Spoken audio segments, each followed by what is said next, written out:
नमस्कार, जोहार झारखंड देख रहे हैं आप और मैं आपके साथ रंजना रावत। राजधानी रांची आज फिर गोलियों से थर्रा गया। ऑर्केस्ट्रा के दौरान हुए बवाल में 2 युवकों की हत्या कर दी गई और मंडा पूजा के दौरान डबल मर्डर से सनसनी फैल गई। ये रिपोर्ट देखिए।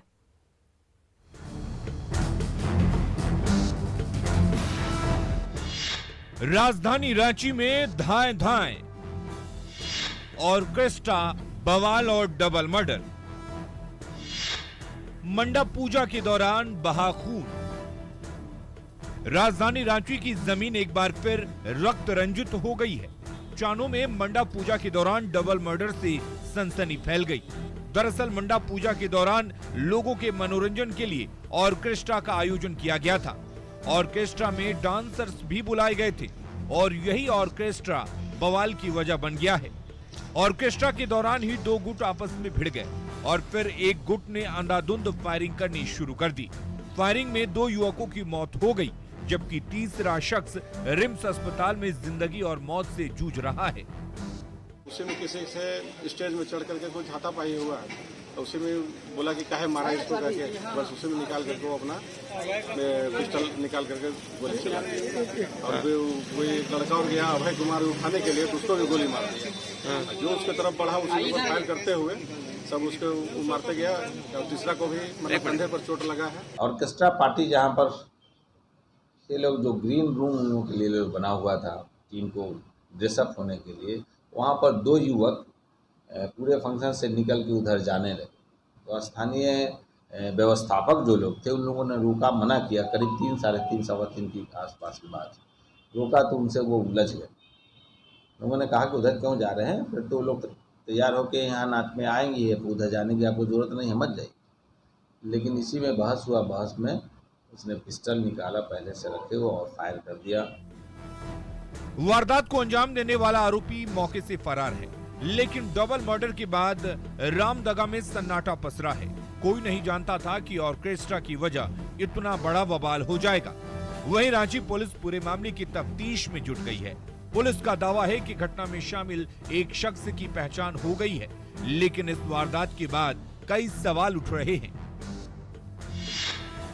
मंडा पूजा की जानकारी लोकल थाने को दी जाती है, लेकिन चानो के रामदगा में मंडा पूजा की कोई जानकारी थाने को नहीं दी गई। ऑर्केस्ट्रा के दौरान सुरक्षा के कोई इंतजाम नहीं थे। ऑर्केस्ट्रा के दौरान बवाल और विवाद आम बात है। फिर आयोजकों ने ऑर्केस्ट्रा कराने का रिस्क क्यों लिया? सवाल यह भी है कि जब ऑर्केस्ट्रा के दौरान इतनी भीड़ जुटी तो पुलिस क्यों सो रही थी? सवाल तो कई हैं, लेकिन फिलहाल रामदगा में गोलियों के तांडव से लोग खौफ में हैं।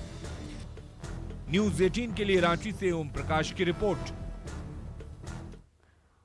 और गिरिडीह से बड़ी खबर, किसान मंच के सदस्यों का हंगामा सामने आ रहा है। आत्मदाह करने की कोशिश की और पुलिस ने बल प्रयोग कर इस आत्मदाह को रोका है। तो बड़ी खबर आपको गिरिडीह से बता रहे हैं, जहां किसान मंच के सदस्यों का हंगामे की खबर सामने आ रही है। आत्मदाह करने की कोशिश की गई, पुलिस ने बल का प्रयोग कर कई लोगों को रोका और कई लोगों को हिरासत में भी लिया। नेता की रिहाई और बिना रिश्वत के रजिस्टर के नकल के लिए महीनों से किसान मंच आंदोलन कर रहा है।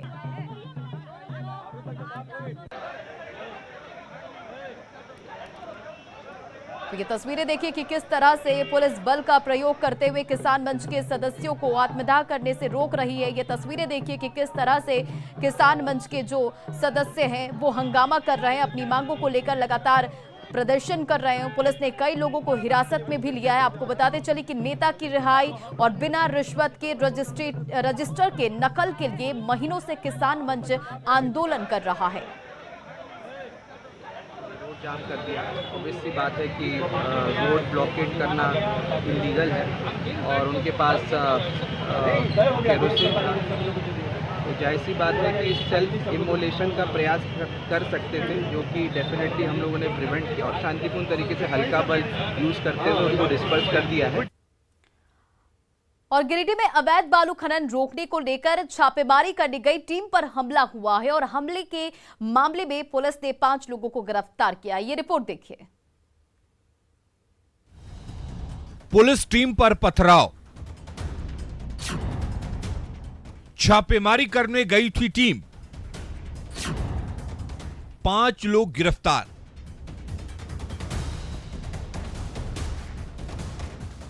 गिरिडीह में अवैध बालू खनन को रोकने को लेकर छापेमारी करने गई टीम पर ग्रामीणों ने हमला कर दिया।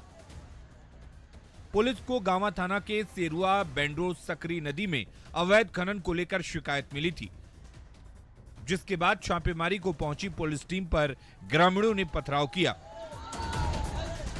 पुलिस ने 4 ट्रैक्टर को जब्त करने के साथ 5 लोगों को भी गिरफ्तार किया है।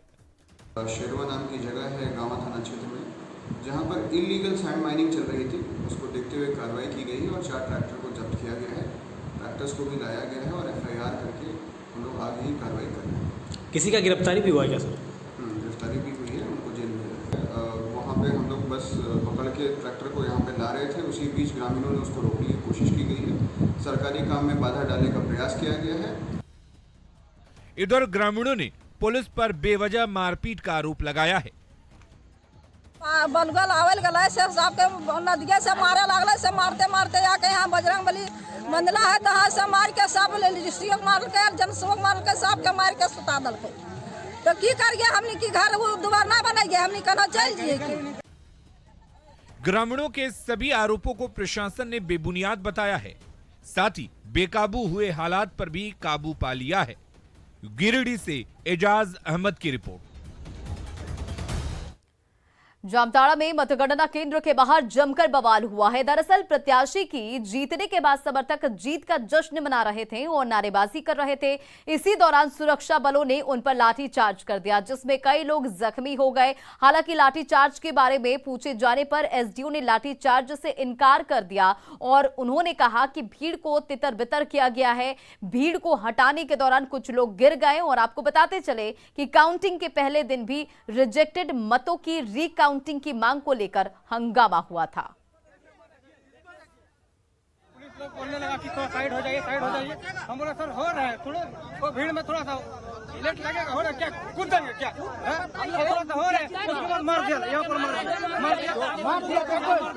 देखो नहीं, लाठी से घायल कोई नहीं हुआ है। थोड़ी सी भीड़ ज्यादा हो गई है तो लोगों को भीड़ को तितर बितर करने के लिए उसी में तितर बितर करने के क्रम में कोई गिर गया होंगे और लाठीचार्ज सब कुछ नहीं किया। और कोयलांचल में मौत का कारोबार जारी है। आज भी अवैध खनन के दौरान जाल धंसने से एक मजदूर की जान चली गई, लेकिन कोयले के काले कारोबार पर प्रशासन खामोश है। रिपोर्ट देखिए। कोयलांचल में मौत का कारोबार, काला हीरा कितनों की लेगा जान। मौत की चाल कब होगी बंद?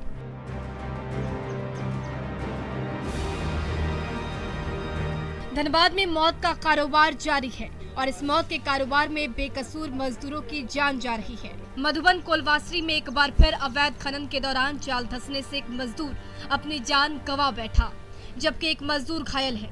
हादसे के बाद मजदूर के शव को लेकर लोग भाग निकले। घटना के कई घंटे बीतने के बाद भी कोई रेस्क्यू ऑपरेशन शुरू नहीं किया गया। आप देख सकते हैं यहाँ तस्वीरों में, यहाँ पर चाल धसी है, वो बोरे हैं, वो पानी की बोतल हैं जो मजदूर अपने साथ लेकर आते हैं। इस स्थान पर बताया जा रहा है कि एक मजदूर की मौत हो गई, वहीं एक व्यक्ति घायल हो गया। बताया ये भी जा रहा है कि जो साथी मजदूर थे मृतक और घायल को अपने साथ लेकर चले गए। दरअसल कोयलांचल में अवैध कोयला कारोबार अपने चरम पर चल रहा है। अवैध खनन के दौरान हादसों के बाद भी प्रशासन और BCCL कोई सबक नहीं ले रहा है। अवैध कोयला कारोबार पर प्रशासन खामोश है। बार बार अवैध खनन के दौरान चाल धंसने की घटनाएं हो रही है, लेकिन इसका सबक ना तो BCCL प्रबंधन लेती है, ना ही प्रशासन और ना ही वो मजदूर जिसकी जान चली जाती है। मधुबन कोलवासरी का कोयला टॉप क्वालिटी का होता है। ये कोयला आम कोयले से 4 गुना ज्यादा कीमत पर बिकती है। ऐसे में कोल माफिया चंद पैसों के लिए मजदूरों की जान आफत में डाल देते हैं। कोयले की चोरी से BCCL को करोड़ों का नुकसान हो चुका है, फिर भी सबकी मिलीभगत से कोयले की चोरी जारी है। हम आपको दिखाते हैं ये क्षेत्र जो है, यहाँ पर कोल वाशिंग कोयला रखा हुआ और इस बताया जाता है कि कोल वाशिंग कोयला कोयले की गुणवत्ता में सबसे बेहतर गुणवत्ता की कोयला होती है। अगर इसकी कीमत की बात की जाए तो जो आम कोयले हैं उससे ये कई गुना अधिक में बिकती है, यानी कि ये कम से कम 4 गुना से अधिक रेट में बाजारों में जाती है। अब ऐसे में आप समझ सकते हैं कि इस वाशिंग कोयले को तस्करी किया जा रहा है, तो बीसीसीएल को लाखों और करोड़ों की क्षति हो रही है। बावजूद इसके ना तो बीसीसीएल प्रबंधन उस क्षति को बचाने को लेकर सक्रिय है और ना ही पुलिस और प्रशासन इसको रोकने को लेकर कोई कार्रवाई करती है। गरीब मजदूर लालच में इन स्थानों पर आते हैं और फिर उनकी घटना में मौत हो जाती है। संजय गुप्ता, न्यूज़ 18, धनबाद। जेपीएससी की 7वीं से 10वीं परीक्षा में एक बार फिर बेटियों ने अपनी प्रतिभा का परचम लहराया है। बोकारो की सावित्री कुमारी ने परीक्षा में टॉप किया है। ये रिपोर्ट देखिए। ये कामयाबी की खुशी है, परिवार के लिए ये गर्व का मौका है। बोकारो के राजेश्वर नायक के घर जश्न मनाया जा रहा है। बेरमो अनुमंडल के दांतू में वेल्डिंग दुकान चलाने वाले राजेश्वर नायक की बिटिया ने वो कमाल किया है जिससे दांतू समेत पूरे झारखंड में परिवार का मान बढ़ा है।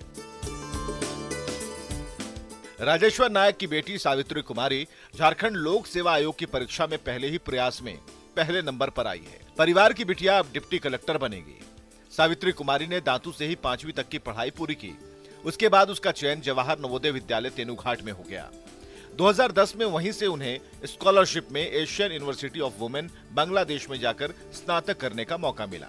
Studies environmental science and mathematics में स्नातक के बाद साल 2016 में यूनिवर्सिटी ऑफ ऑक्सफोर्ड से study environmental change and management की पढ़ाई पूरी की। बहुत खुशी महसूस हो रहा है।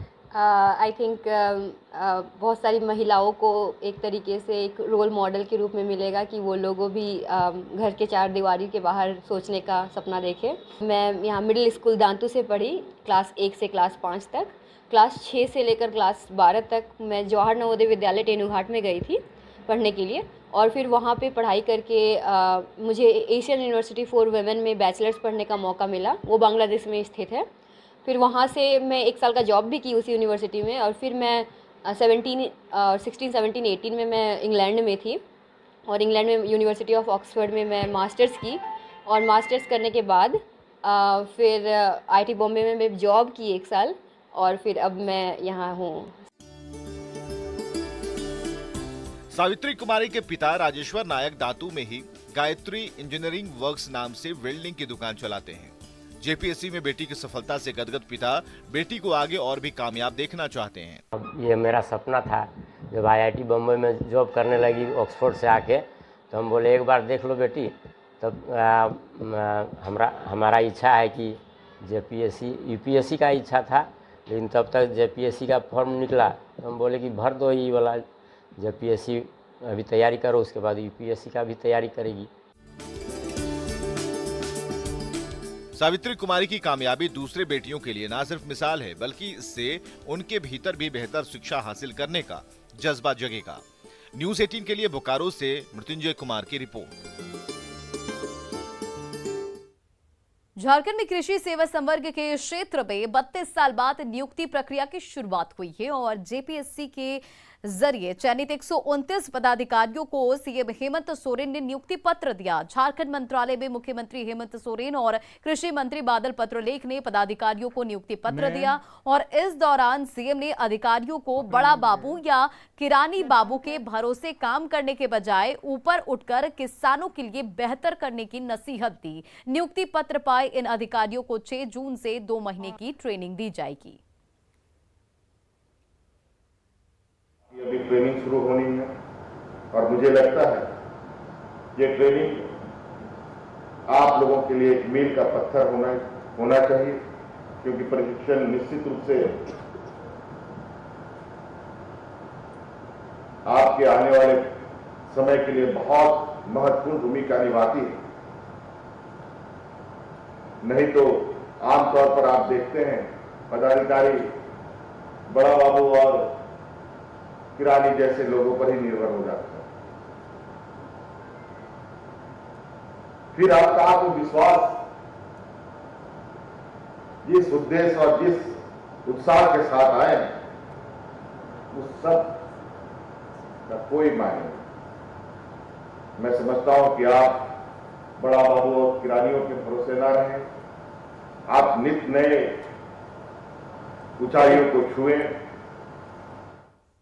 इधर आय से अधिक संपत्ति के मामले में झारखंड के पूर्व सीएम रघुवर दास समेत 5 मंत्रियों पर एसीबी ने जांच का आदेश दिया है। याचिकाकर्ता पंकज कुमार ने झारखंड के पूर्व मुख्यमंत्री रघुवर दास, सरकार के पूर्व मंत्री रणधीर सिंह, नीलकंठ मुंडा, लुइस मरांडी, नीरा यादव और अमर बावरी के खिलाफ आय से अधिक संपत्ति की जांच की मांग को लेकर झारखंड हाईकोर्ट में याचिका दायर की थी। रघुवर दास समेत 5 मंत्रियों के पर एसीबी के जांच को झारखंड बीजेपी अध्यक्ष दीपक प्रकाश ने राजनीतिक प्रतिशोध के तहत उठाया गया कदम बताया है। प्रतिशोध के कारण इस प्रकार की जांच कराना चाहती है तो उसमें भारतीय जनता पार्टी को कोई किसी प्रकार की आपत्ति नहीं है। कानून अपना काम करे, लेकिन राजनीति और विद्वेषता रख कर ये निर्णय लिया गया है जो झारखंड की जनता को भी समझ में आ रही, क्योंकि अब ईडी जब अधिकारियों के यहाँ जब छापे मारने पड़े तब जाकर के इनको कुंभकर्णी निद्रा खुली है। 2.5 साल तक आपने क्यों नहीं किया जांच करना है? कहाँ थे आप? ये सवाल जनता के सामने है।